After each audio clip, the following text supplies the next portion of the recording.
साथियों नमस्कार। मैं हूं डॉक्टर अमित तिवारी और मैं आपके बीच में बात करने जा रहा हूं एक बहुत इंटरेस्टिंग टॉपिक जिसके बारे में बहुत चर्चा चल रही है, खासकर तब जब जनरल इलेक्शंस 2024 भारत में समाप्त हो चुके हैं और अब जो है चुनाव के नतीजे आने हैं।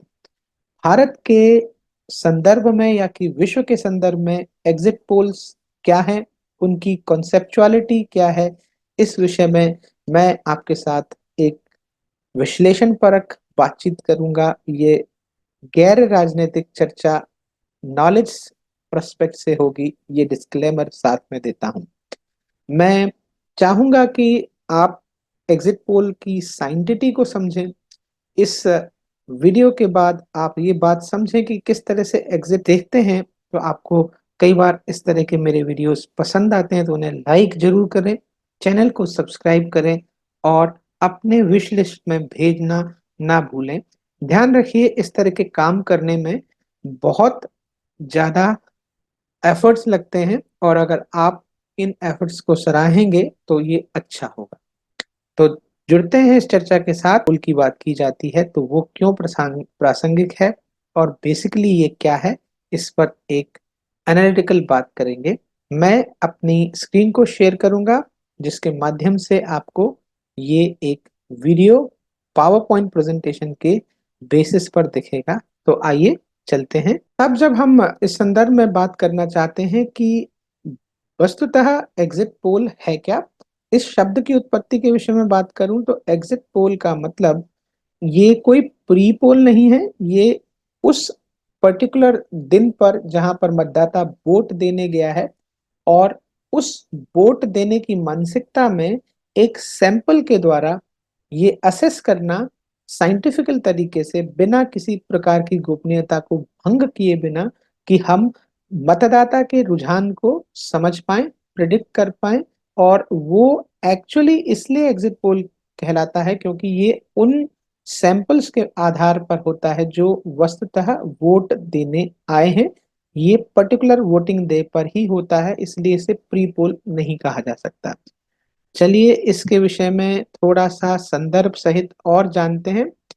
क्या है एग्जिट पोल? एग्जिट पोल एक तरह का सर्वे है जिसे बहुत सारी कंपनियों के माध्यम से वोटर के पोलिंग स्टेशन पर आने और उनके द्वारा किस तरह से वोटिंग की गई है, वो क्या चाहता है, चाहती है, के विषय में एक जानकारी होती है जो कॉन्टेक्स्ट ऑफ इलेक्शन के बारे में है। इस बात की गंभीरता से इस बात को बड़ी गंभीरता से ध्यान रखा जाता है कि किसी प्रकार की गोपनीयता को भंग न किया जाए। हालांकि जो पर्पस है एग्जिट पोल को करने का वो सूचना इकट्ठा करना होता है और ये सूचना बहुत अलग अलग किस्म की हो सकती है। जैसे कि जो हमारा वोटर है उसका डेमोग्राफी क्या है, उसके जेंडर एस्पेक्ट्स क्या है, उसकी एथनिसिटी क्या है, आदि आदि। और इन सब को लेकर रिसर्च के पर्सपेक्टिव से जो वेरियस कंपनीज हैं, जो वेरियस सर्वेयर्स हैं, या पॉलिटिकल साइंस के स्टूडेंट्स हैं, या जो पॉलिटिकल पार्टीज हैं, इनको एज अ डेटाबेस यूज करती हैं फॉर द लर्निंग पर्सपेक्टिव। और मैं समझता हूँ इतने महान और इतने बड़े देश में ये सारी जानकारियां रखना होना बहुत अच्छी बात है, क्योंकि ये रिसर्च से रिलेटेड मुद्दा है। और जब आप सर्वेइंग या रिसर्च की बात करते हैं तो मेरे जैसे व्यक्तियों को लगता है कि मैं अपनी नॉलेज सेंट्रिक ऑडियंस को बताऊं कि ये एक नॉलेज सेंट्रिक टॉपिक है। देयरफॉर इस गैर राजनीतिक बात को मैं राजनीतिक संदर्भों के विषय में होते हुए भी कर रहा हूँ। एग्जिट पोल की जब हम बात की करते हैं तो ये प्रिडिक्ट करता है उस आउटकम को जो बहुत जल्द डिक्लेयर होने वाला है एक रिजल्ट के तौर पर, जो ऑफिशियल रिजल्ट किसी भी कंट्री या किसी भी पोलिंग इंस्टीट्यूशन के थ्रू जो वोटिंग प्रोसेस कराई जाती है अलग अलग कंट्रीज में अलग अलग पैटर्न से। तो उसको वैल्यूएबल इंसाइट्स के साथ, वोटर के बिहेवियर या टर्नआउट के साथ समझना एग्जिट पोल होता है। ये एक नॉर्मल बात है। चलिए जानते हैं क्या कुछ हैं जो विद्वान हैं, जो अलग अलग एक्सपर्ट्स हैं, उनके क्या व्यूज हैं इसके बारे में। एग्जिट पोल को लेकर पॉलिटिकल साइंटिस्ट जॉन स्मिथ कहते हैं कि एग्जिट पोल एक तरह का सर्वे है जो किया जाता है आपके वोटर्स के ऊपर, जो टिपिकली पोलिंग बूथ के बाहर खड़ा होता है और ये खड़ा होता है जब उन्होंने कोई क्लैरिटी नहीं दी है, तो संभवतः जब वोट डालने के बाद की स्थिति में ही लिया जाता है, क्योंकि करेक्शन ऑफ डेटा की जरूरत होती है। इसको लेकर बहुत सारी डेमोग्राफिक इश्यूज पर बात की जाती है, उनको कुछ प्रश्न पूछे जाते होंगे, और उन प्रश्नों के उत्तर देने के लिए किसी भी मतदाता को या वोटर को बाध्य नहीं किया जाता। ये उसकी इच्छा के ऊपर है कि वो अपनी बात को एड्रेस करे। संकेतों के माध्यम से भी कुछ बातें पता की जा सकती हैं। तो ये एक व्यू है। और थोड़े से कुछ और एक्सपर्ट्स व्यूज के बारे में जानते हैं। पोलिंग एक्सपर्ट जेन डो कहती हैं कि एग्जिट पोल एक तरह का रिसर्च मेथड है जो गेज करता है वोटर के सेंटिमेंट को, ताकि हम इलेक्शन के आउटकम को प्रिडिक्ट कर सकें। और हम इस बात का ध्यान रखते हैं इस रिसर्च को करते समय कि उनके द्वारा जो उनसे जो क्वेश्चन पूछा गया है वो उनकी समझ पर आधारित हो, यानी वोटर सेंट्रिक क्वेश्चंस होने चाहिए, ना कि रिसर्च इंस्टीट्यूशन सेंट्रिक। समझ के चलिए कि हम किसी ग्रामीण मतदाता से बात कर रहे हैं, तो उनके शर्तों पर उनके उनसे प्रश्न पूछे जाएं और उन प्रश्नों के द्वारा कोई ना कोई एक प्रतिबिंब या एक आउटकम को हम एड्रेस कर पाए। ऐसे ही मीडिया स्कॉलर हैं एक डेविड जॉनसन, उनके द्वारा कहा गया है एग्जिट पोल एक तरह का टूल है जो मीडिया ऑर्गेनाइजेशन और पॉलिटिकल एनालिस्ट अपने इंसाइट्स को, पॉलिटिकल इंसाइट्स बहुत सारे मीडिया हाउसेस में हैं, और आज देख रहे हैं हम इतने सारे चैनल्स हैं भारतवर्ष में, यूट्यूब चैनल्स हैं जो चाहते हैं कि एक बड़ी जो ट्रेजेक्टरी है उसको रीच आउट किया जाए, पता लगाया जाए कि जो ट्रेंड है, पैटर्न है, वो कहाँ जा रहा है। हालांकि भारत जैसे इतने बड़े देश के अंदर इतना बड़ा जनरल इलेक्शन जो लगभग 2 ढाई महीने की प्रक्रिया में चलता है, और उसके बाद जब उसका निर्णायक क्षणों में उसके रिजल्ट आते हैं तो उसकी परिणति होती कैसे है, ये वस्तुतः एक नॉलेजेबल एस्पेक्ट है। इसको जानने के लिए मीडिया स्कॉलर्स के हिसाब से एग्जिट पोल उनके लिए एक पॉलिटिकल एनालिसिस है, ये डिस्कोर्स है। वैसे पत्रकार बंधु जो फील्ड में रहते हैं गंभीरता के साथ और जो बड़े स्तर पर काम करते हैं भारतवर्ष में या किसी भी संसदीय क्षेत्र में, जो जमीन पर हैं, वो आंकड़ों को प्रोजेक्ट कर लेते हैं, क्योंकि उनकी आउटरीच एक पॉलिटिकल एनालिस्ट के तौर पर होती है, वो मुद्दों को भी समझते हैं। हमारे कुछ और विद्वान जिनको मैं इस संदर्भ में लेना चाहता हूँ, पॉलिटिकल एनालिस्ट सारा ली कहती हैं कि एग्जिट पोल सर्व करते हैं अंडरस्टैंडिंग का कि इलेक्टोरल डिसीजन मेकिंग किस तरह से की जा रही, चुनाव में जो मतदाता है वो निर्णय क्यों ले रहा है और किस तरह से इस निर्णय को वो कंडक्ट करने वाला है, क्योंकि ये सारे जो निर्णय हैं मतदाता के किसी कारण विशेष होंगे। तो ये एक तरह का जो ट्रेंड है इंटरप्रिटेशन ऑफ इलेक्शन आउटकम का, उसके बारे में है। तो ये एक और पर्सपेक्टिव है नॉलेज के सेंटिमेंट से। हम ज्ञान आधारित इकोनॉमी की बात करते हैं, तो भारत जैसे लोकतंत्र या किसी भी विकसित अथवा विकासशील देश के लिए बहुत जरूरी होता है कि जो हमारा वोटर है या जो मतदाता है या जो जन है, वो क्या कहना चाहता है, उसका जो निर्णय है वो क्यों हुआ। इसको लेकर हो सकता है बहुत सारे पॉलिटिकल इश्यूज हों जिनको एड्रेस हम नहीं कर सकते, क्योंकि हम कोई राजनीतिक बात यहाँ नहीं कर रहे हैं।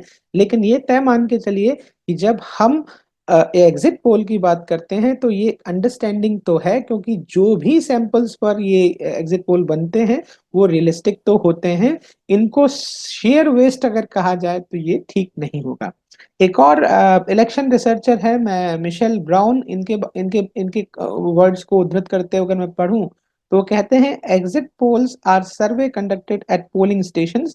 ये मतदान के स्टेशन यानी पोलिंग स्टेशन पर किया जाने वाला, ओबियसली जो इलेक्शन कमीशन है भारत के संदर्भ में उनसे उनकी परिधि से दूर, या जो मतदाता वोट देकर आया है उसको किसी प्रकार का कोई इंसेंटिव जैसा प्रलोभन देकर या उसका समय लेकर जो भी क्वेश्चनेयर भरवाए जाते हैं और उनके बेसिस पर जो आउटकम निकाला जाता है वो एक रियल रिसर्च होता है, जिसके बेसिस पर एक क्लोज और ओपन एंडेड क्वेश्चनेयर सेट होता है जो भारत के मतदाता का या मतदाता विशेष का मन बताता है।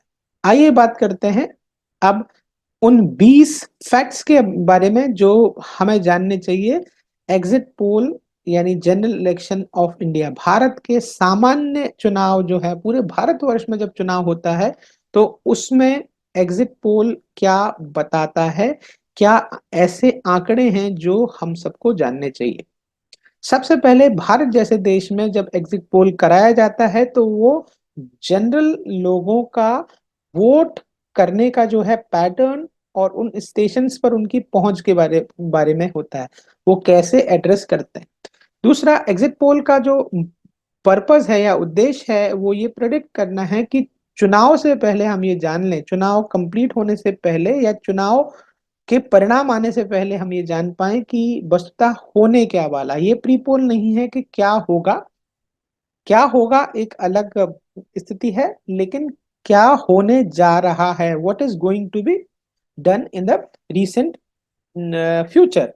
जैसे आज हम 1 जून में बैठे हैं और most of the national media ने इस बात की घोषणा कर दी है कि एनडीए और अलाइज को शायद एक प्रोजेक्टेड बहुमत मिलने जा रहा है। तो ये इसी बात को इंडिकेट करने के लिए एग्जिट पोल भारत में टिपिकली इन्वॉल्व करता है सैंपलिंग वोटर्स पर। ये बिल्कुल उन लोगों को अपने सैंपल में नहीं रखते जिन्होंने वोट नहीं किया। ये बहुत बड़ी साइंटिफिकल फैक्ट है। और जो भी कंपनीज इस पे काम करती हैं, चाहे वो बड़े लेवल की कंपनीज हो या छोटे रिसर्च एनालिस्ट हो जो इंडिविजुअल लेवल पर कई चीजें इस तरह से करते हैं, सेफोलॉजिस्ट होते हैं, वो प्रोफेशनली इन चीजों को एड्रेस करते हैं कि जिस व्यक्ति ने को हम या जो इतना बड़ा चुनाव को हम प्रोडक्ट कर रहे हैं, तो अगर हमारा डेटा अप्रोप्रिएट नहीं होगा तो चीजें सही नहीं होगी। They are conducted by various media organisation. निश्चित तौर पर ये जो एग्जिट पोल है मीडिया के सहयोग से ही होते हैं, क्योंकि इनके पास धन भी होता है, इनके पास संसाधन होते हैं और ये चाहते हैं उस प्रोसेस को। जैसे आज जो जनरल इलेक्शन का एग्जिट पोल आया 6 बजे से, तो मीडिया ने जिस तरह से साइरनिंग करी, जिस तरह से उसे प्लॉट किया और जिस तरह से उन्होंने विज्ञापन कमाए के द्वारा पैसा भी कमाया, तो ये उनके लिए एक अच्छा सोर्स भी हो सकता है अर्निंग का। लेकिन साथ ही साथ ये एक बहुत बड़े कैनवास पर होने वाला एक सर्वे है जिसको कंडक्ट करने के लिए बहुत बड़े संसाधनों की आवश्यकता होती है, तो मीडिया हाउसेस के द्वारा ही ये किया जाता है। एग्जिट पोल साथ ही साथ अगर पॉलिटिकल पार्टीज करती हैं तो इस विषय में मुझे कोई विशेष जानकारी नहीं है, लेकिन इतना तय है कि वो करते हैं। कोई भी मीडिया हाउस पॉलिटिकल पार्टीज के साथ एसोसिएट होकर भी करता होगा, लेकिन दोनों ही केसेस में पॉलिटिकल पार्टी या मीडिया हाउस शेयर नहीं करते। एग्जिट पोल की अगर हम बात करें भारत में, तो ये कवर करता है बहुत बड़े रेंज के टॉपिक्स। क्योंकि अगर मुझे कोई सैंपल 5 लाख लोगों का या कोई 10 लाख लोगों का, इससे ज्यादा सैंपल बहुत हद तक होते नहीं है, क्योंकि भारत जैसे देश में 553 अगर जो है 54 संसदीय क्षेत्र हैं, तो वहां पर ऑन एन एवरेज अगर 5000 का अगर एक पोलिंग सीट पर सैंपल लेते हैं ऑफ वेरियड टाइप, तो ये एक बड़ा अच्छा अंदाजा लग जाता है कि वहां होने वाला क्या है। तो एग्जिट पोल कवर करता है उन विषयों के माध्यम से जिनके माध्यम से हम मतदाता से जो वोट दे रहा है उस समय या दे चुका है उस 11 घंटे के अंदर, उससे विभिन्न संदर्भों के साथ हम पूछते हैं कि भाई इन विषयों पर आपकी इनडायरेक्ट राय क्या है, और उससे हम अंदाजा लगाते हैं। एक्यूरेसी जो एग्जिट पोल की है इंडिया के इलेक्शन में वेरी करती है, लेकिन ज्यादा से ज्यादा इसमें जो भी कंपनी है कंसर्न, आजकल बहुत प्रोफेशनली ये मीडिया हाउसेस के साथ मिलके लोग करते हैं, इनकी एक्यूरेसी बहुत बड़े लेवल पर मैच करती है। एग्जिट पोल को यूज किया जाता है पॉलिटिकल पार्टीज, एनालिस्ट और मीडिया के द्वारा, ताकि वो लोगों के ट्रेंड को समझ पाए। और जैसा मैंने कहा, मेरे वीडियो का मकसद भी यही है कि हम नॉलेज सेगमेंट में इस बात को समझें कि एग्जिट पोल किस तरह से चीजों को हेल्प करता है। भारत में एग्जिट पोल की अगर हम बात करें, तो ये किया जाता है इलेक्शन कमीशन ऑफ इंडिया के द्वारा। ऐसा नहीं है कि कोई भी व्यक्ति कभी भी एग्जिट पोल करेगा। भारत का चुनाव आयोग ही ये तय करता है कि एग्जिट पोल कब हो सकता है, क्योंकि इन संदर्भों में पास्ट में ये देखा गया है कि बहुत सारी ऐसी प्रैक्टिसेस हैं जो लंबी चुनाव प्रक्रिया को 19 अप्रैल से और 1 जून तक अगर चुनाव 7 चरणों में हुआ है, तो वो 19 अप्रैल का रिजल्ट अगर वहीं की वहीं अगर बता दें, तो ये लोगों को प्रभावित कर सकता है। तो इलेक्शन कमीशन इसे रेगुलेट करने के लिए कुछ गाइडलाइंस देता है, कंडक्ट नहीं करता है। इलेक्शन कमीशन खुद अपनी वेबसाइट पर जब फाइनल रिजल्ट डिक्लेयर करता है भारत के संदर्भ में, तो वो ओपनली इसे अपनी वेबसाइट पर बताता है। वो एक अलग संदर्भ है, अलग विषय है। एग्जिट पोल के जो रिजल्ट हैं अक्सर इन पर बहस की जाती है कि ये आंकड़े एग्जिट पोल के हैं, ये सही नहीं है, ये फिक्टिशियस हैं। कई दौर के चुनावों के अगर हम पास्ट में बात करें, चाहे वो लोकसभा चुनाव हो या विभिन्न राज्यों की विधानसभाओं के चुनाव हो बड़े स्केल पर, उनमें कई जगहों पर एग्जिट पोल के से उलट बहुत सारी चीजें रही हैं। तो ये कारण इसका कारण क्या है? हो सकता है कि मेथड गलत चुना है, या उन प्रश्नों को जिनको जनता एड्रेस कर रही है वो हो ही ना, या हो सकता है ये मैथोलॉजिकल से ज्यादा एक आइडेंटिकल क्लॉज एरर रही हो सकती है। एग्जिट पोल भारत के बारे में अगर बात करें तो जो क्रिटिसिज्म मिलता है लोगों के बिहेवियर के बारे में, क्योंकि एग्जिट पोल को लेकर ये भी किया जाता है कई कई एसोसिएशंस के द्वारा कि वो एक फलानी पार्टी को प्रोजेक्ट करते हैं। तो हालांकि मीडिया में अक्सर तो ये हो रहा है, और चूंकि मैं कोई मीडिया या राजनीतिक दल के हिसाब से नहीं, एक नॉलेज या रिसर्च के पर्सपेक्टिव से इस विषय को ले रहा हूँ, बार बार ये कहते हुए, तो ये बात तय है कि कुछ जगहों पर भारत में ऐसा भी देखा गया, देयरफॉर इसकी साइंटिटी थोड़ी सी अप्रूव करने वाली है। ये बात भी तय है जो पक्ष विजेता नहीं होने वाला है, उन्हें ये आंकड़े खास करके एग्जिट पोल में तो ये चीजें उन्हें पसंद नहीं आती। एग्जिट पोल कंडक्ट किया जाता है बहुत सारे फेजेस के दौरान। तो एक ऐसी प्रोसेस है जिसमें हो सकता है थोड़ी सी बायसनेस भी आ सकती है, या उनके जो जो इनकी मशीनरी है प्रोजेक्शन की, वो अलग अलग स्टेट में अलग अलग किस्म की हो। लेकिन ये कंपनी जब प्रोफेशनल्स होते हैं तो वो काम करने के अपने तरीके को, अपने आइडियाज को इस तरह से गेज करते हैं कि वो मार्जिन ऑफ एरर को कम से कम करते हैं। हमारा जो लोकतंत्र है उसके अंदर एक बहुत अच्छी खूबी ये है कि जो रीजनल वेरिएशन है वो हमारे वोटिंग पैटर्न को भी अलग अलग एड्रेस करता है। इसीलिए आप देखते हैं कि भारत जैसे लोकतंत्र में कई जगह क्षेत्रीय पार्टियां बहुत हावी हैं और कई जगह राष्ट्रीय पार्टियों का बोलबाला है। तो ये बात एग्जिट पोल में भी आती है। एग्जिट पोल भारत में अक्सर एनालाइज करता है उन उन बहुत इंपॉर्टेंट मुद्दों पर, जैसे हार या जीत जब हो जाती है परिणाम के बाद, तो कोई पार्टी कहती है कि ग्राउंड बेसिस थी नहीं, या कोई अंडर करंट है, या कोई ऐसी बात। क्योंकि जनरल इलेक्शन जैसी एक बड़ी चीज में, या रिसर्च जैसे किसी बड़े मुद्दे पर अगर हम किसी प्रॉब्लम को आइडेंटिफाई करते हैं तो सॉल्यूशन ढूंढते समय कई बार हम रॉन्ग अजम्पशन या रॉन्ग हाइपोथेसिस को क्रिएट करते हैं। उसी तरह एग्जिट पोल में अगर कोई बात नहीं चल रही है तो असल मुद्दा क्या क्या था, क्यों नहीं चली, क्यों लोगों ने सेलेक्ट किया या रिजेक्ट किया, ये बात बताता है एग्जिट पोल। और इसको कोई भी पॉलिटिकल पार्टी खारिज नहीं कर सकती। मीडिया आउटलेट्स में भारत ज्यादातर उन पैनल्स के डिस्कशन पर चलता है, क्योंकि ये एक टॉक भी है जिसमें गॉसिप भी चलती है, जिसमें लोगों का परसेप्टिविटी भी बनती है। और मीडिया में जो पॉलिटिकल पार्टीज हैं या जो लोग सर्वेयर्स हैं उनके बीच में एक मीनिंगफुल डायलॉग भी होता है जो उनके इन डेप्थ एनालिसिस के साथ आता है। क्योंकि बिना जो कैंडिडेट्स हैं या पॉलिटिकल पार्टीज हैं उनको गेज किए हुए बिना अगर ये हम बनाएंगे तो ये बड़ा मुश्किल हो जाता है सर्वेयर्स के लिए भी कि वो इस चीज को अप्रोप्रिएटली या एग्जैक्टली बता पाए। एग्जिट पोल का जो रिजल्ट है भारत में बहुत बड़े लेवल पर कंपेयर किया जाता है, और इसलिए जो भी कंपनीज हैं वो आजकल बहुत प्रोफेशनल हैं, और इसकी वजह से आप देखते हैं कि they are the players of millions of dollars, बहुत बड़ा काम करते हैं। वो बड़े बड़े नेटवर्क हैं उनके, बड़े बड़े सोशल हाउसेस के साथ, या अगर मैं इनफॉर्मली कहूँ उनके मीडिया हाउसेस के साथ साथ उनके पॉलिटिकल हाउसेस के साथ भी इनफॉर्मल रिलेशंस तो होते ही हैं। और ये भी एक अच्छी बात है कि ग्राउंड पर उनको अपनी पकड़ समझ आती है। बट ये भी मैं कह दूं डिस्क्लेमर के साथ कि उन्हें अपना काम पता है, तो वो मीडिया हाउस के साथ या पॉलिटिकल पार्टी के साथ रहते जरूर हैं, लेकिन प्रोफेशनली चूंकि उन्हें अपनी दुकान चलानी है वो हमेशा वही बात कहते हैं जो उन्हें दिख रहा है और जो उनकी रिसर्च बता रही है। जो एग्जिट पोल है वो रिलीज करता किया जाता है एक रिजल्ट के तौर पर। तो ये एक इंटरप्रिटेशन भी है। देखिए आंकड़ा क्या कह रहा है ये भर नहीं होता। जैसे मैं कोई रिसर्च अगर कर रहा हूँ तो मुझे पता है पोटेंशियल सैंपल से मैंने जो क्वेश्चनर लिए उनको मैंने आउटरीच किया, उनको क्लीन किया उस डेटा को, और उससे जो चीजें मैंने निकाली उसको अगर मैं मीनिंगफुल तरीके से अगर इंटरप्रेट नहीं कर पाऊंगा तो आउटकम निकालना मुश्किल है। इसी तरह हम जब एग्जिट पोल की बात करते हैं तो हम इस डिस्क्लेमर के साथ उसे डिलीवर करते हैं कि ये जो होने वाला है ये फला फला एरिया में फला फला मुद्दों के साथ जाता है। जैसे मान के चलिए अगर हम नॉर्थ ईस्ट की बात करें या सेंट्रल इंडिया की बात करें या महाराष्ट्र की बात करें या बंगाल की बात करें, हर स्टेट का एक पॉलिटिकल साइंस अलग है। रीजनलिज्म पॉलिटिक्स में अलग अलग तरह से हावी या कम होता है, तो उसके हिसाब से चीजें सेट असाइड होती हैं। एग्जिट पोल भारत में एक बहुत बड़ा इंटीग्रल पार्ट बन गया है इलेक्टोरल प्रोसेस का, और हो सकता है आगे आने वाले समय में जनरल इलेक्शन को लेकर इलेक्शन कमीशन ऑफ इंडिया कुछ और गाइडलाइंस इन इन विषयों पर बनाए, और मीडिया के सहयोग से, क्योंकि मीडिया अपने आप में एक बहुत बड़ा जो है लोकतंत्र के लिए, लोकतांत्रिक प्रक्रियाओं के एड्रेस करने के लिए बड़ा बड़ा रोल प्ले करता है।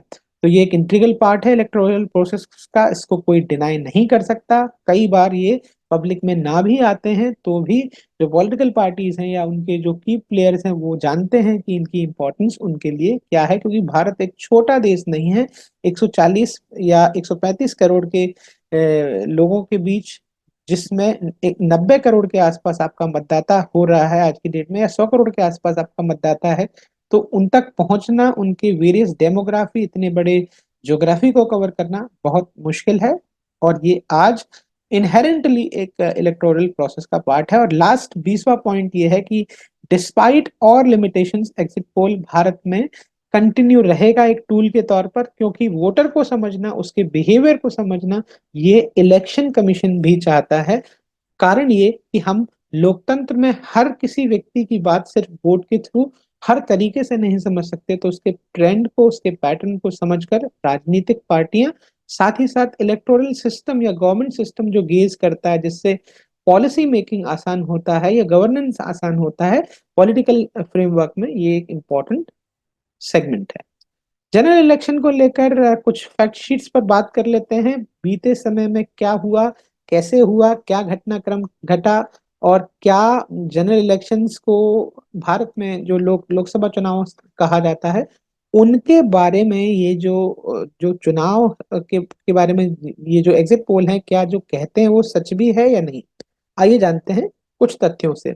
2019 की बात करें तो लोकसभा चुनाव जो है भारत में अप्रैल और मई में हुए, जिसमें पार्टीज ने हिस्सा लिया, जिसमें अगर हम मेन पार्टी जो जीत कर आई वो बीजेपी थी, जिसको एनडीए अलायंस के साथ काउंट किया गया। और एग्जिट पोल ने जो रिजल्ट दिखाए थे वो मोर और लेस वही रिजल्ट थे जो शायद चुनाव का परिणाम 543 सीटों के लिए आया था, उसके आसपास था। एक्यूरेसी की अगर बात करें तो ये अलाइन करता है आउटकम के साथ, सिक्योर करते हुए जो भी एड्रेस किया। हालांकि ये company to company, survey to survey differ करता रहा है, तो इसमें प्लस माइनस, क्योंकि जब हम किसी भी रिसर्च की बात करते हैं तो me as a researcher also मैं ये बात अच्छे से जानता हूँ कि हम जो कुछ भी प्रोजेक्शन करते हैं वो आगे आने वाले समय में जिसकी घोषणा हम एज ए रिसर्च आउटकम करने वाले हैं, तो ये प्रोबेबिलिस्टिक होता है। इसके पीछे कुछ साक्ष्य, कुछ प्रमाण या कुछ वैज्ञानिक इंटरप्रिटेशन होता है। और 2019 के जनरल इलेक्शन में अगर मैं हमारे एग्जिट पोल को आंकूं तो ये बहुत हद तक वही कहता है रिजल्ट जो एग्जिट पोल ने कहा। तो एक तरह से इसको, इसकी प्रामाणिकता को कई संदर्भों में सिद्ध पाया गया है।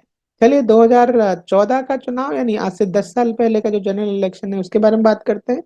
फिर से अप्रैल मई में ये चुनाव हुआ, डोमिनेट किया था इसमें Bharatiya Janata party NDA alliance ने, और कांग्रेस का जो अलायंस था यूपीए, इनके बीच में ये इलेक्शन था। एग्जिट पोल का रिजल्ट कहता है कि ओवरवेलमिंगली प्रोजेक्ट किया गया एनडीए की विक्ट्री को, और मोदी को पहली बार में प्राइम मिनिस्टर बनाने की बात की गई थी। और एक्यूरेट ये निकला, और 336 सीटों के साथ जो है लोकसभा में 2014 में जनरल इलेक्शन में रिजल्ट आया। तो दो बार, यानी कि दो जनरल इलेक्शंस के जो चुनाव हैं भारत में, उनको exit poll, various exit polls, मैं किसी स्पेसिफिक की बात नहीं कर रहा हूँ, exit poll as a tool की बात कर रहा हूँ, तो ये जनमानस पर भी स्थापित हो जाता है कि ये अगर चीजें कुछ एड्रेस कर रहे हैं तो ये हो सकता है बहुत बड़ा तथ्य हो, यही वो इमेज हो जो हम देखना चाहते हैं।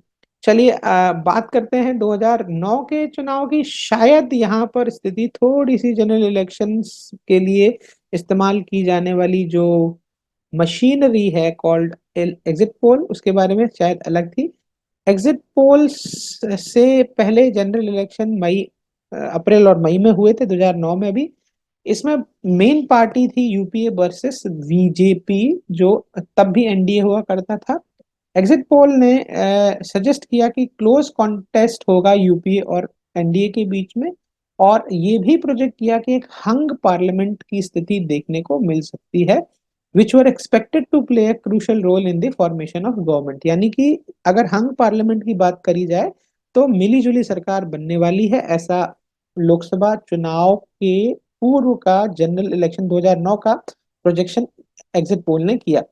उसी बात को एक्यूरेसी के साथ एग्जिट पोल ने फेल किया, और कॉन्करेंटली ये जो बात थी लैंडस्लाइड विक्ट्री एक तरह से, हालांकि लैंडस्लाइड विक्ट्री में 262 सीट जो है कांग्रेस को मिली, एनडीए यूपीए को मिली, और एनडीए शायद उस स्टैटिस्टिक्स में नहीं था जो एग्जिट पोल प्रेडिक्ट कर रहा था। तो ये जो फेलियर था वो ओवर रूल नहीं किया जा सकता, और 2009 का आम चुनाव इस बारे में बहुत क्लैरिटी से कहता है। या तो इस समय 2009 में, आज से कोई 14-15 साल पुरानी बात है, तो आप समझ सकते हैं कि ये जो समय है जब इलेक्शन का एक प्रोसीजर फॉलो किया जा रहा था, आज के पिछले 10 साल के चुनाव और इससे पहले के चुनाव में जो फेल तो नहीं होता, लेकिन वो जो बात कही गई उससे बहुत अलग चीजें आई। इसका मतलब शायद इलेक्शन से रिलेटेड एग्जिट पोल की मशीनरी में, उसकी रिसर्च मेथड में, या उसकी सैंपलिंग में, या कोई ना कोई ऐसी कमी थी जो रीच तक नहीं पहुंचा। और शायद ये एक तरह का एक एग्जांपल है कि ये एग्जिट पोल है, रिजल्ट नहीं है, और ये बात साबित हो गई। 2004 के जनरल इलेक्शन की बात करें तो वो बात ऐसी ही थी। अ, जो प्री पोल अलायंस की बात कर रहे हैं गवर्नमेंट ऑफ इंडिया के बारे में, जब अटल बिहारी वाजपेयी सरकार थी तो उनके बारे में बोला जा रहा था कि इंडिया शाइन है। फिर से 2004 में जनरल इलेक्शन अप्रैल मई में हुए पूरे भारत में, और यूपीए और बीजेपी के बीच में एक कॉन्टेस्ट था। एग्जिट पोल प्रेडिक्ट कर रहे थे कि क्लोज कॉन्टेस्ट रहेगा यूपीए और एनडीए के बीच में, रीजनल पार्टी कुछ बड़ा रोल प्ले करेंगे। एक्यूरेसी के बारे में बात करें तो एग्जिट पोल फेल किया कि यूपीए यूपीए ने सरप्राइज विक्ट्री को ओवररूल किया।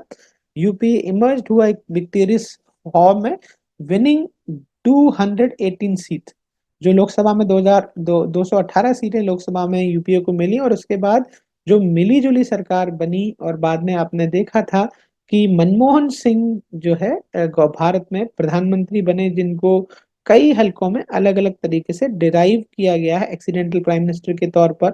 लेकिन ये एक बहुत अलग सेंटिमेंट था तब, जब ये प्रोजेक्ट किया जा रहा था कि इंडिया शाइन हो रहा है, और प्री पोल जो इश्यूज थे उसमें शायद एनडीए, जो अटल बिहारी वाजपेयी का सेकंड टर्म या थर्ड टर्म था, उसके बाद उनको हम फोर्थ टाइम देखने वाले थे, लेकिन ऐसा हुआ नहीं।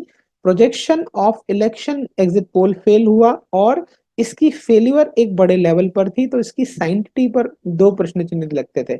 अगर हम 20 साल के इतिहास को, अगर भारत के लोकतंत्र क्या अभी रिसेंटली देखें तो पाएंगे कि जनरल इलेक्शन में एक्यूरेटली दो इलेक्शन 14 और 19 ने जो कहा वो एग्जिट पोल ने वो लगभग सही था, और जनरल इलेक्शन में एग्जिट पोल 2004 और 9 ने जो कहा जो बिल्कुल सही तो नहीं था, लेकिन जो कुछ स्थिति थी थोड़ी सी ट्रिकी थी, उस सिचुएशन को एड्रेस करने वाला था। तो एकदम कोई फेलियर नहीं था, लेकिन अगर आंकड़ों की बात की जाए तो सरकार महीन तरीके से नहीं बन रही थी। अब 2024 के बारे में आप ये तय करिए कि एग्जिट पोल क्या कह रहे हैं और 4 तारीख को क्या होने वाला है, ये एक अलग विषय होगा। टॉप जो भारत की कंपनीज हैं जो एग्जिट पोल कंडक्ट करते हैं, इनके बारे में बात कर लेते हैं। माई इंडिया एक्सेस जो एक बड़ा प्लेयर है, जिनके बारे में बोला जाता है कि ये एक्यूरेटली पोलिंग करते हैं, mock poll sorry exit poll करते हैं, इनकी सर्वे मेथडोलॉजी बहुत अच्छी है। एक्सेस माई इंडिया के साथ इनकी जो रिकग्निशन है, ये एक बड़ी रिकग्निशन है पूरे भारत में, और दुनिया भर के कई और कंट्रीज में, या किसी रिसर्च सेगमेंट पर अगर काम करना हो, इवन बिजनेस रिसर्च, तो ये बड़े लेवल पर प्रोफेशनल तरीके से इन चीजों को डील करते हैं। सोशल मीडिया में या मीडिया के हलकों में इनके एक्सपर्ट गाहे बगाहे आपको जो है प्राइम टाइम पर बैठे हुए डिस्कशन करते हुए दिख जाएंगे, क्योंकि इनकी भी साख जो है क्रेडिट पर रहती है कि भाई इन्होंने जो बोला वो सही है या नहीं, क्योंकि आफ्टर ऑल इनको अपनी दुकान भी चलानी है। सी वोटर जो है एक प्रोमिनेंट कंपनी है जो जो कॉम्प्रिहेंसिवली सर्वे करती है, और इनका इनका भी जो इलेक्टोरल एग्जिट पोल है वो एक्यूरेट पाया गया है। इंडिया टुडे एक्सेस एक और कोलेबोरेशन है जो today India India today group और एक्सेस माई इंडिया एक्सेस के साथ है। ये पहली जो कंपनी हमने एड्रेस की वो इंडिया टुडे के साथ भी मिलकर करता है। CNN, IBN, CSDS, ये तीन ऑर्गेनाइजेशंस हैं जो मिलकर करते हैं। Times Now, CNX, ABP news और सी वोटर मिलकर करते हैं। रिपब्लिक और जन की बात दो चैनल्स हैं, उनके साथ कुछ कंपनियां मिलकर ये काम करती हैं। इंडिया टीवी और CNX का अपना नेटवर्क है। इसी तरह न्यूज एक्स और न्यूज एक्स की जो नेता डॉट सर्विंग कंपनी उनके साथ काम करते हैं। न्यूज 18 और IPSO के साथ काम किया जाता है। तो ये कुछ ऑर्गेनाइजेशंस हैं, कुछ सर्वे फर्म्स हैं जिन्होंने डंके की चोट पर भारत में पिछले 20 सालों में इलेक्शन को प्रोजेक्ट करने और जनरल इलेक्शन के बारे में, खासकर मैं कहूँ, मैं विधानसभा की तो बात नहीं करूंगा, अपने आप को प्रूव किया है अपने ट्रैक रिकॉर्ड को। जरा देखते हैं इनकी स्ट्राइक रेट के बारे में अगर बात करें तो माई एक्सिस माई इंडिया, इनकी स्ट्राइक रेट हाई है। उन कंपनीज के नाम मैं एड्रेस करता हूँ, कंपनी तो नहीं बोलूंगा, सर्वेयर्स के नाम जो हाई रहे हैं या मॉडरेट रहे। C voter strike rate moderate to high है। India Today Axis strike rate high रहता है। CNN, IBN, CDS strike rate high रहता है। Times Now, CNX strike rate moderate to high रहता है। और जो मॉडरेट टू हाई है उनमें बात कर लेते हैं। Times Now, ABP News, C Voter, Republic Jan Ki Baat और India TV, CNX moderate to high. बाकी हाई रहना अलग एक्यूरेसी को शो करता है, मॉडरेट टू हाई रहना मतलब कई बार थोड़ा मोटा डेटा इनका कम रहता है। तो बिना किसी का फेवर किए, एक रिसर्चर के तौर पर ये जानना कि कौन कितना एक्यूरेट है, ये डेटा, ये जो एनालिसिस मैंने किया है इसके कुछ बेसिस हैं। इनको हम क्रेडिट के साथ उन लोगों को जिन जिन जहां से हमने सोर्स को इंटरनेट पर ओपन ओपन एरिया में ओपन एक्सेस जो अवेलेबल है उसके बेसिस पर ये सारी जानकारी दी है। तो ये तो हुई कुछ बातें उन कंपनीज के बारे में। अब जानते हैं भारत के इतिहास के बारे में। भारत में एग्जिट पोल का जो है इतिहास किस तरह से रहा है, क्या कुछ चीजें हैं जो भारत में घटी हैं जनरल इलेक्शन के लिहाज से। 20वीं शताब्दी में ये कॉन्सेप्ट आया। 20वीं शताब्दी मतलब 1900, जो आज से जब से भारत आजाद हुआ उसके आसपास के समय, 19 20वीं शताब्दी थी। और जब भारत जनरल इलेक्शन को एक मैथोडोलॉजिकल पर्सपेक्टिव में समझ रहा था, तो एग्जिट पोल करने वाली कंपनियां, खासकर मीडिया हाउसेस लेकर आए। उसमें जो पहले प्रिंट मीडिया हुआ करता था वो बड़े हाउसेस इसको लेकर आए। 1990 के दशक में स्टार्ट किया गया इस एग्जिट पोल के प्रोसेस को बड़े पॉपुलैरिटी के साथ। और देखा गया कि इनको थोड़ी सी लिबर्टी दी गई, क्योंकि इनके पास पैसा भी आया, मीडिया हाउसेस के थ्रू इनको विज्ञापन मिले। और क्लोजली ये चीजों को कंटेस्टेंट के भी ये लोग फेवरेट होते थे, जिनको हेल्प करके कंटेस्टेंट अपने लोकसभा चुनाव के परिणामों को बेटर बनाते थे। जब हम रेगुलेशंस की बात करते हैं तो इलेक्शन कमीशन ने देखा कि एक अलग तरह का डिस्कशन चालू हो रहा है, तो कमीशन ने बहुत सारे प्रोलिफरेशंस लाए एग्जिट पोल के अंदर। एक एक तरह की बात ना करना, बीच बीच में कुछ इलेक्शंस अगर चल रहे हैं लंबी प्रक्रिया में तो हम तभी बात करेंगे। इलेक्टोरल प्रोसेस ने कुछ जो कंडक्ट है उनको इन कंपनीज के लिए, सर्वेयर्स के लिए, मीडिया हाउसेस के लिए भी बनाया, ताकि इलेक्शन की जो साइंटिटी है, उसकी निष्पक्षता है, उसको बरकरार रखा जा सके। 2004 का जनरल इलेक्शन को जो प्रोजेक्ट किया, जैसे मैंने कहा, बहुत डिसएडवांटेजेस था, जो मोटे तौर पर सभी लोगों ने कहा, उसमें एक बड़ा गैप देखने को मिला। और जब हम बात करते हैं आगे आने वाले टाइम में, जब रिजल्ट्स बहुत पॉजिटिव नहीं रहे, जो एग्जिट पोल ने कहा उससे कई बिल्कुल उलट चीजें थी, तो शायद लोगों ने इसके ऊपर प्रश्न चिन्ह भी लगाए। लेकिन ये प्रश्न चिन्ह एज अ रिसर्चर मैं समझता हूँ और कह सकता हूँ कि हमेशा एक्सपेरिमेंटल रिसर्च या जो डेटा आप कलेक्ट करते हो, हमेशा वो सही तरीके से या तो कलेक्ट नहीं किया गया, या सैंपल सही नहीं है, या उसको हमने सही ढंग से एड्रेस नहीं किया है। ये सारी मैथडोलॉजिकल प्रॉब्लम्स हो सकती हैं। इस वजह से भी चीज़ें शायद एप्रोप्रिएटली रीड नहीं होती, क्योंकि मैथमेटिक्स को असेस करना बहुत आसान है। अगर मैं पूछूँ आपकी उम्र क्या है? तो इसके लिए मैं 2 लॉजिक दे सकता हूँ और उसमें मैं पूछ सकता हूँ, अगर आपकी उम्र आपके पापा की उम्र से कितनी कम है और आपके पापा की उम्र आज क्या है? 20 साल बाद उनकी उम्र क्या होगी? ऐसे 3-4 प्रश्न पूछूँगा और आप उनके आंसर मुझे दे देंगे, तो मैं आपकी उम्र बता पाऊँगा। तो ये वैसा ही है, लेकिन इसमें जो बड़ा खेल है वो रिसर्च का सैंपल के साथ जाता है। एडवांसमेंट इन मेथोडोलॉजी बाद में हमारे जो मीडिया हाउसेस हैं या हमारे जो सर्वेयर एजेंसी हैं, उन्होंने बहुत एक्यूरेटली रिसर्च मेथड्स को सुधारा, इसमें टेक्नोलॉजी को अडॉप्ट किया, इसमें उन्होंने उन एडवांसमेंट प्रोसेसेस को अलोंग द साइड इम्प्रूव किया जिसमें टेक्नोलॉजी की आवश्यकता थी, लोगों तक सही सही सैंपल तक पहुंचने की आवश्यकता थी, और जो वेरिड डेमोग्राफिक ग्रुप थे, जैसे मान के चलिए मतदाता सिर्फ पुरुष नहीं होता, महिला भी होती है और वो थर्ड जेंडर भी होता है, और उन पुरुषों अथवा महिलाओं की आबादी में कुछ काम करने वाले व्यक्ति हैं, कुछ लोग कृषक हैं, कुछ लोग जो है सर्विस वाले हैं। तो इन सबका अगर अप्रोप्रिएट सैंपल है उस संसदीय क्षेत्र के साथ मिलता जुलता, तो सैंपल डिजाइनिंग के ऊपर ये डिपेंड करता है कि आप कैसे कर रहे हैं। और इसीलिए मैं कह रहा हूँ एडवांसमेंट इन मेथोडोलॉजी, जब 2004 और 2009 में बहुत बड़ी सफलता नहीं मिली, 4 में तो बिल्कुल बहुत बड़ा फेल था, 9 में बहुत हद तक चीजें एड्रेस करी, 14 में बहुत एक्यूरेट थे, और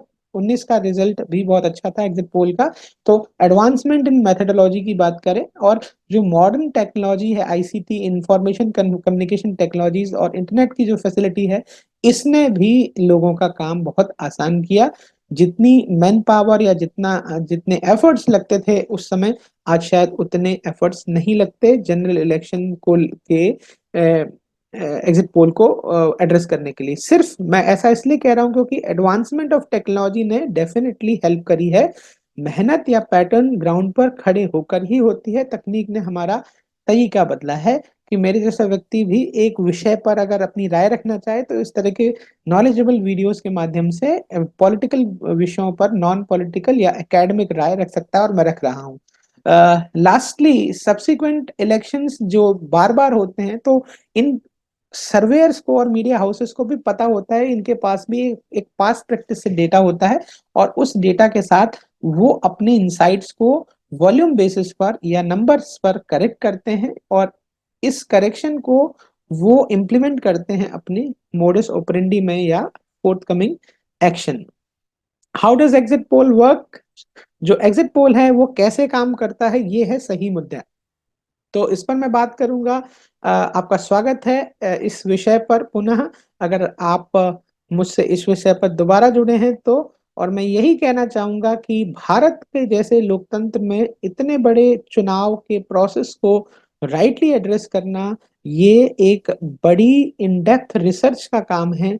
अगर आपकी रिसर्च मेथडोलॉजी, अगर आपके क्वेश्चनिंग, अगर आपके जो मोबिलाइजेशन ऑफ रिसोर्सेस हैं, या सैंपल, जो एक्यूरेट सैंपल आपने पकड़ा है, या वो मुद्दे जो जनरल इलेक्शन में as a political leader, as a political mass को एड्रेस कर किए किए जाने चाहिए, अगर आप वैसे क्वेश्चन करते हो तो आप लोगों तक पहुंचते हो।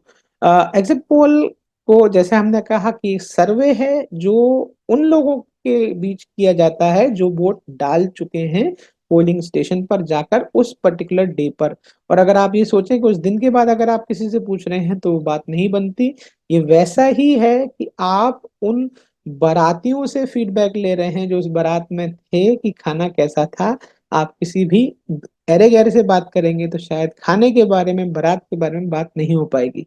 सो इलेक्शन को लेकर ये सिग्निफाइज करता है कि ये इलेक्शन को इंडिकेट करता है आउटकम को, और ऑफर करता है as a researcher, as a learner, as a political party, या एज अ मीडिया हाउस, कि वोटर का बिहेवियर कैसा है।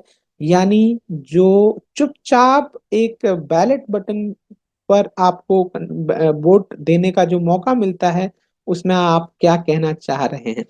चलिए बात करते हैं जो जनरल इलेक्शन में पोलिंग को लेकर एग्जिट पोल किया जाता है, उसके लिए प्लानिंग एंड प्रिपरेशन क्या होती है। सबसे पहले जो भी कंपनी है, जो भी मीडिया हाउसेस है, या जो भी प्रोफेशनल्स हैं, वो अपने ऑब्जेक्टिव्स को सेट करते हैं। उनका ऑब्जेक्टिव सेट है कि उन्हें डिफाइन करना है एग्जिट पोल को प्रोटेक्ट करना, उसके आउटकम को और अंडरस्टैंड करना कि ये क्यों है। मैं ये नहीं कह रहा कि वो सिर्फ यस नो करके तुमने किसको वोट दिया, तुम क्या चाहते हो, नहीं। बहुत सारे प्रश्न, जैसे अगर आज चल रहे हैं कि भारत का प्रधानमंत्री के तौर पर आप किसे देखना चाहेंगे, आप 5 साल बाद ये क्या होगा, तो इस तरह के पैटर्न पर क्वेश्चंस दिए जाते हैं। चूजिंग टारगेट इलेक्शन, आप इलेक्शन को जब टारगेट करते हो तो देखिए, जैसे लोकसभा और राज्य की विधानसभाओं में अगर पैरेलली चुनाव हो रहे हैं तो आप देखते हैं जो वोटर राष्ट्र की सरकार के लिए या केंद्र की सरकार के लिए वोट डाल रहा है उसका माइंडसेट अलग होगा। बहुत सारे एग्जाम्पल्स हैं। स्टेट में भी इलेक्शन अगर पैरेलली हो रहा है तो आप देखेंगे कि दो अलग अलग किस्म के विचार एक व्यक्ति दिखाएगा एज अ वोटर। तो ये एक रिलेवेंट कोर्स ऑफ एक्शन है जिसमें आपको चूज करना है सही target audience. Further, resource allocation, और ये बहुत बड़ा मैटर करता है। 2004 में शायद इसीलिए फेल हुए क्योंकि उतने रिसोर्स नहीं थे, रिसोर्सफुलनेस नहीं होती थी लोगों के पास। शायद मेरा अपना मत है, एक एक एकेडमिक फैटर्निटी के लोगों और एनालिस्ट होने के नाते मैं यही कहूंगा कि लोगों को बजट के बारे में, उनके पास किस तरह के लोग हैं, किस तरह की विल है। एक व्यक्ति को बोला गया कि गो एंड सेल कॉम्ब, तो एक व्यक्ति वापस आ गया बोलता है कि भाई यहाँ तो गंजे हैं, और एक दूसरा व्यक्ति जिसे भेजा गया था वो बोलता है कि कंगे भी बिचेंगे, और हो सकता है कि आप एक ऐसी मार्केट को भी अपने साथ एसोसिएट करो जिसमें बिग बनाना यानी बालों का उगाने की फैशन को भी डेवलप कर सकते हैं। तो ये आपके आउटकम के ऊपर निर्भर नहीं करता, ये पर्सन के ऊपर निर्भर करता है कि किस तरह के रिजल्ट आ रहे हैं। रिसोर्स एलोकेशन का मतलब संसाधन मानव के साथ भी है, और टेक्नोलॉजिकल रिक्वायरमेंट्स बदले समय में कैसी है वो एक्यूरेसी देती है डेटा का। हम बहुत सारी चीजें मैन्युअली करते थे, इसमें टाइम भी लगता था, और जनरल इलेक्शन को टाइम आउट के साथ जब हम फाइट करते हैं तो चीजें बदल जाती हैं। इसीलिए ये सारी चीजें शायद अब बेहतर हो पा रही हैं। एज अ रिसर्चर मुझे ये समझ आता है। टाइमलाइन सेटअप, हमें ये तय करना है कि हमारी डेडलाइन क्या है, हमारी प्रिपरेशन क्या है डेटा को लेकर, उसके रिलेटेड क्वेश्चनर को लेकर या उसके एनालिसिस को लेकर।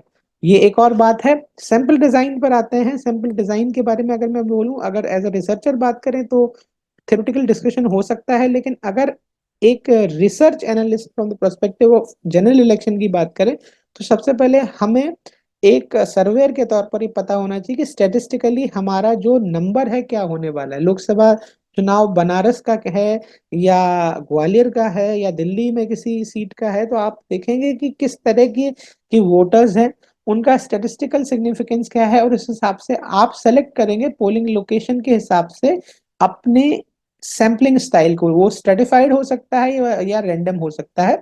इस पर मैं कभी और रिसर्च मेथड्स पर जब पीएचडी रिसर्च टॉक्स पर बात करूंगा कभी, तो आपको जरूर बताऊंगा कि सैम्पलिंग की जो स्ट्रेटिफाइड या रैंडम सैम्पलिंग एस्पेक्ट्स हैं वो किस तरह से फुलफिल करते हैं। स्ट्रेटिफाइड सैम्पलिंग वो होती है जहां हम ग्रुप को रिप्रेजेंट करते हैं एक प्रोपोर्शनैलिटी के साथ। जैसे अगर हमने 1500 का वोटिंग पोलिंग बूथ है जिसमें हमें अगर चुनना है तो हम कितनी महिलाएं कितने पुरुष लेंगे, तो महिलाएं उस रेशियो से लेंगे जिसमें महिलाओं के अंदर भी सेगमेंट्स हैं।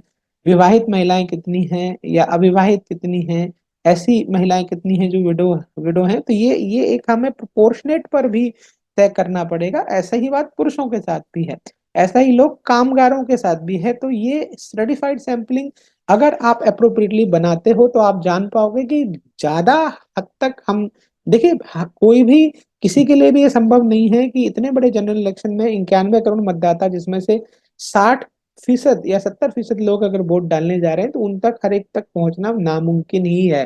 वो केवल जनरल इलेक्शन में इलेक्शन कमीशन ऑफ इंडिया ही कर सकता है, और वो भी एक्यूरेट डेटा पूरा तभी दे सकता है जब वो प्रक्रिया जिसको हम चुनाव परिणाम आ जाए तभी वो संभव है निष्पक्षता के साथ। रैंडम सैम्पलिंग का मतलब, और हम रेंडमली अगर लोगों को सिलेक्ट करें, रेंडमाइजेशन का भी कोई रीजन होना चाहिए हमारे पास।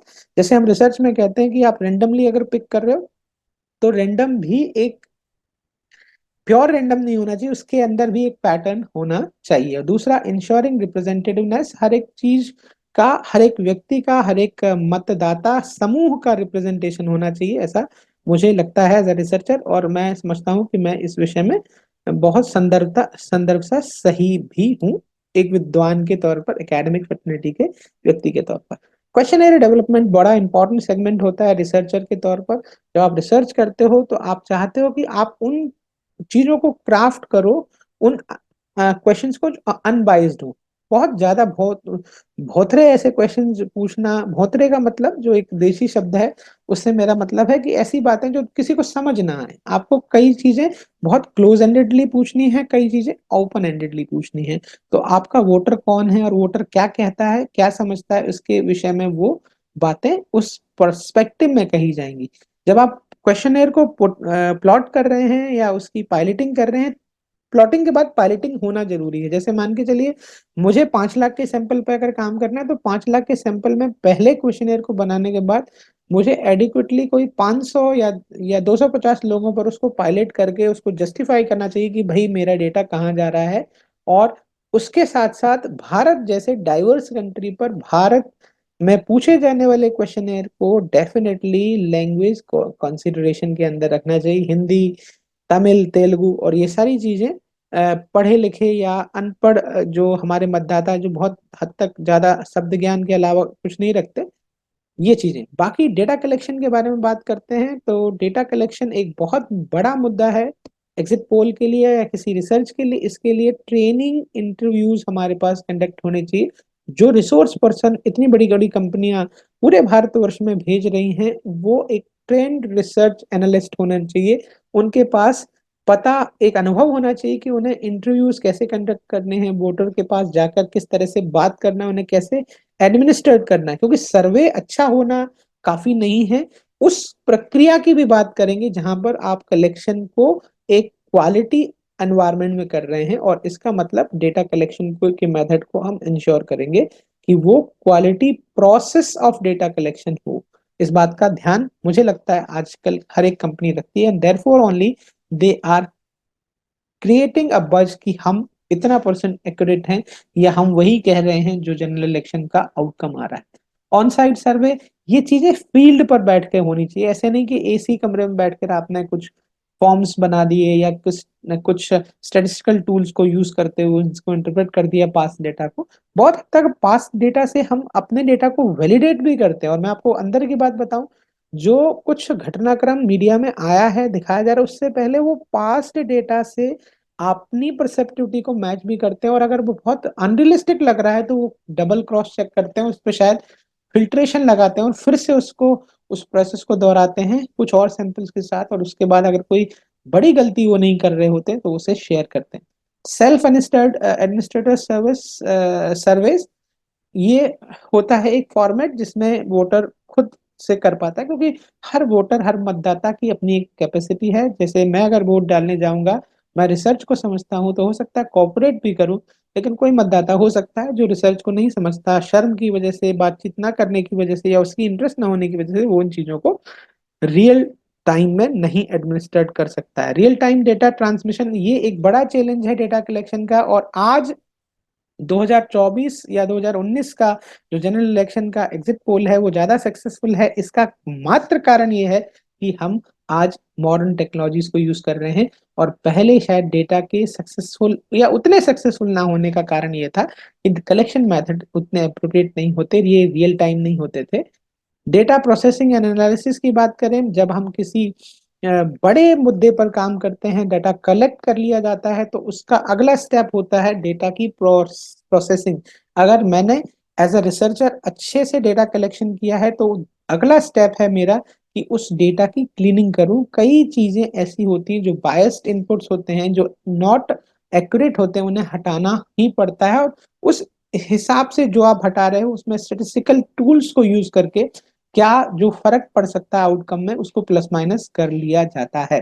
स्टैटिस्टिकल एनालिसिस मेथड यूज किए जाते हैं जिसमें बहुत सारे एनालिसिस होते हैं, कंपैरिजंस होते हैं, रिग्रेशन एनालिसिस हो सकता है, कंपैरेटिव एनालिसिस होते हैं, पाई चार्ट्स होते हैं, वेन चार्ट होते हैं, या अगर मैं स्पीसीज की बात करूं, पाइथन की बात करूं, ये सारे टूल्स भी यूज किए जाते हैं, होंगे। क्योंकि जो आप इंटरप्रेट करते हो अपने डेटा को बहुत बड़े लेवल पर, उसका एक मैकेनिज्म होता ही है। वेइंग रिस्पॉन्सेस, हम उन रिस्पॉन्सेस के बारे में जो हमें मिल रहे हैं एक्चुअल पॉपुलेशन से, उसको मेजर करते हैं। क्योंकि जो बोला जा रहा है क्या उसका महत्व है या नहीं, क्या हम उसको अपनी प्रश्नावलियों में, क्वेश्चनेयर में शामिल कर रहे हैं, नहीं, ये एक बड़ा मैटर है। अगली बात, हैंडलिंग इनकम्प्लीट डाटा। कई बार कुछ चीजें ऐसी होती हैं इलेक्शंस में या आपके आपके रिसर्च के अंदर, एग्जिट पोल की मैं बात कर रहा हूँ, कि आपको जो कुछ मिला है वो आधा अधूरा है और इससे कोई कोई कोई मौलिक तौर पर कोई एड्रेस या कोई आउटकम नहीं निकाला जा सकता। मैंने जैसे कहा कि जाओ इधर चले जाओ, इधर किधर, या और ये ले आओ और ये ले आओ, क्या? तो इस विषय में हैंडलिंग इनकम्प्लीट डेटा को लेकर हमारी जो सर्विंग कंपनीज हैं या एजेंसीज हैं, उनको एक अच्छे वर्कफोर्स को रखना चाहिए। जो डेटा एनालिस्ट हैं, जो रिसर्चर हैं या जो सर्वे कर रहे हैं, वो लोग बहुत हाईली प्रोफेशनल और मोटिवेटेड होने चाहिए। और वो इस बात से भी बचे हुए होने चाहिए जिन पर उनका किसी एक व्यक्ति या एक संस्था, जिसको पॉलिटिकल पार्टी से कोई रेफरेंस हो, उस उनकी कवायद से इनको बचना चाहिए। क्योंकि एक्यूरेसी तभी आएगी जब आप निष्पक्षता के साथ डेटा को प्रोसेस करेंगे। और बाद में जो ये जो दिखाया जा रहा है ना, शायद मेरी बात आप कैच करें, आज अगर आपने जनरल इलेक्शन के प्रोजेक्शंस या प्रोजेक्टेड एग्जिट पोल देखे, तो कितने अच्छे अच्छे ग्राफिक्स के साथ वो चीजों को एड्रेस कर रहे हैं सारे मीडिया हाउसेस। देखने वाले का दिन बन जाता है, भले वो मैं एज ए रिसर्चर ही बात कर रहा हूँ, मैं कोई पॉलिटिकल पार्टी के तौर पर बात नहीं कर रहा। जो लोग हार रहे हैं उनका दिन तो क्या ही बनेगा, लेकिन अगर आप एक रिसर्चर हैं, अगर आपको आंकड़े पसंद हैं, तो आपको पता चलेगा कि ये जो चीजें एड्रेस करी जा रही हैं, जिस स्पेस पर, जिस क्लैरिटी के साथ, स्टेट वाइज, परसेंट वाइज, तो आप देख रहे हैं ये डेटा को रिपोर्ट करने का या रिजल्ट को रिपोर्ट करना एक कला है। इसको अगर आप प्रॉपर तरीके से कंपाइल करते हो, प्रिपेयर करते हो, तो मुझे लगता है कि आंकड़ों का खेल, अगर आज 1 जून की बात करें, इस चुनाव 57 सीटों को अगर छोड़ भी दिया जाए, तो मोटे तौर पर जो रिपोर्टिंग का काम है वो सबसे मेहनत का काम रहा होगा। प्रिलिमिनरी और फाइनल रिजल्ट्स के बीच में हम कंपैरिजन करते हैं, उनके उनको रीबूट करते हैं। अगर, जैसा मैंने कहा, कि अगर कोई चीज ऐसी लग रही है जो पास्ट प्रैक्टिस में जो एग्जिट डेटा है, खासकर आज की कंपनीज एग्जिट पोल जब करती हैं तो उसे बार बार मैच करती हैं। और अगर कोई अलार्मिंग, उनके कान अगर खड़े हो रहे हैं, तो वो वापस से अपने ग्राउंड पर उन चीजों को जाते हैं, डेटा को या उस प्रोसेस को करेक्ट करते हैं, कई बार कॉम्प्लीमेंट्री या सप्लीमेंट्री प्रोसेस के थ्रू, जिससे डेटा को विजुलाइज करना आसान होता है। Last but not the least, result को रिपोर्ट करना, किस तरह से इंटरेस्टिंग आंकड़ों के साथ, ग्राफिक्स के साथ उन्हें दिखाया जाए, चार्ट्स, ग्राफ, मैप को यूज करते हुए, लीडर्स के नाम यूज करते हुए, और कम्युनिकेशन जो लोग एड्रेस करना चाहते हैं। क्योंकि ये लोग जो सर्वेयर हैं, केवल सर्वेयर नहीं है, वो पॉलिटिकल लैंग्वेज को, वोटर की भाषा को, राजनेताओं की भाषा को, राजनीति को समझती हैं। वो मेरी तरह सिर्फ रिसर्चर नहीं है कि उन्हें सिर्फ रिसर्च की बात समझ आती है, उन्हें रिसर्च के साथ पॉलिटिक्स, राजनीति और उसके पीछे छुपी जो नोशन की भाषा है वो भी समझ आती है, आनी चाहिए, अन्यथा उनका काम खराब हो जाएगा।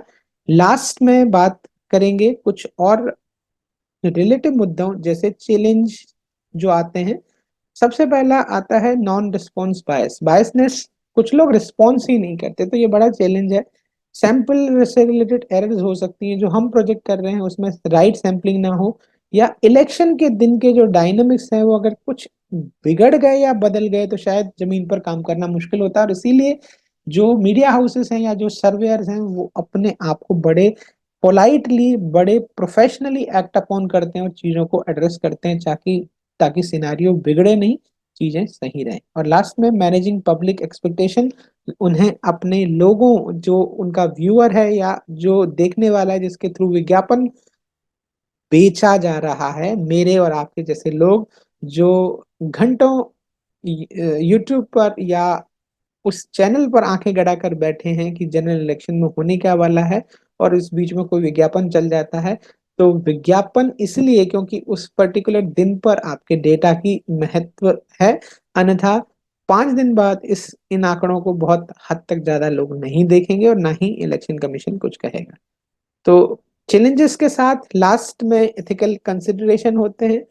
इंश्योर करना हम रिस्पॉन्ड करते हैं कॉन्फिडेंटली, और कॉन्फिडेंशियलिटी ऑर्गेनाइजेशन के एवज में। जब आप देखते हैं कुछ लोग, कुछ ऑर्गेनाइजेशंस पॉलिटिकल पार्टीज के साथ काम करती हैं, तो वो कभी भी पब्लिक डोमेन में उन पॉलिटिकल पार्टीज के प्रोज एंड कॉन्स नहीं रखते।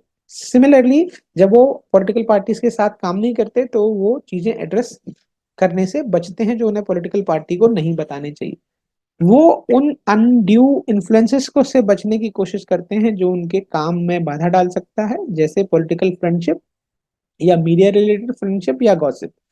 और लास्टली ट्रांसपेरेंसी मेथडोलॉजी पर, जो प्रक्रिया आपने अपनाई है, चाहे वो सैम्पलिंग की हो या इंटरप्रिटेशन की हो या डेटा कलेक्शन की हो, डेटा इंटरप्रिटेशन की हो या रिजल्ट क्रिएशन की हो, हम एक प्रोसेस को फॉलो करते हैं और अगर प्रोसेस को हम एथिकली कंसिडरेट करते हैं तो चीजें अप्रोप्रिएटली आती हैं।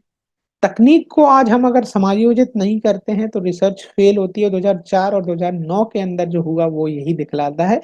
और इसलिए मैं कहूंगा कि तकनीक का आज आना या हमारे पास मॉडर्न टेक्नोलॉजीज बड़े इजी पेस पर अवेलेबल है और ये एक कारण है जिसकी वजह से हम जनरल इलेक्शंस को या एग्जिट पोल को बड़े अच्छे से समझ पाते हैं। तो ये टेक्नोलॉजिकल इंटीग्रेशन, चाहे वो मोबाइल एप्स का इस्तेमाल हो डेटा कलेक्शन में, हमारे हमारे जो रिसोर्सेस को एम्प्लॉय करना मोबाइल टेक्नोलॉजी के साथ, ताकि वो स्ट्रीमलाइन करें डेटा कलेक्शन को, रियल टाइम डेटा प्रोसेसिंग की बात हो, डेटा माइनिंग की बात हो, डेटा को हम जल्दी एड्रेस करने की बात हो, एडवांस स्टैटिस्टिकल सॉफ्टवेयर हो, चाहे वो कितने भी कॉस्ट इफेक्टिव क्यों ना हो, हम उन्हें अप्रोप्रिएटनेस के आधार पर और यूजर फ्रेंडली नेचर के आधार पर यूज करते हैं। Utilisation of software, more sophisticated analysis and modelling, ये रिसर्च की भाषा है। कंक्लूड करते हुए ये कहूंगा कि एग्जिट पोल एक प्रोसेस है, जो रिसर्च का प्रोसेस है, रिसर्च का मेथड है। इसीलिए मेरे जैसा व्यक्ति इस विषय पर अपनी नॉलेज पर्सपेक्टिव पर एक टॉक या एक सेशन कर रहे हैं। मेरा मकसद गैर राजनीतिक बात करना है और मैं समरी में यही कहना चाहूंगा कि एग्जिट पोल एक प्रोसेस है, रिकैप है उन स्टेप्स का जो हम एग्जिट पोल करने के दौरान जिस प्लानिंग को करते हैं और उसे प्लानिंग को इम्प्लीमेंट करने से रिपोर्ट बनाने तक इस्तेमाल में लाते हैं। उसके बाद हम इस महत्व को समझें कि मैथडोलॉजिकल रिगर, अगर हमने जो मेथड्स अडॉप्ट करिए हैं, चाहे वो सैम्पलिंग के हो, डेटा कलेक्शन के हो, डेटा क्लीनिंग के हो या डेटा प्रोसेसिंग के हो, फॉलोड बाय रिपोर्ट बनाने के हो, लास्ट में ये फ्यूचर रिसर्च को या फ्यूचर रिलेटेड एग्जिट पोल को किस तरह से अफेक्ट करते हैं। आज जो काम किसी ने करके दिया वो डेफिनेटली आगे आने वाले कल के research related exit poll related कामों को हेल्प करेगा। तो ये कुछ सिद्धांतता बातें थी जिन पर मैंने अपने विषय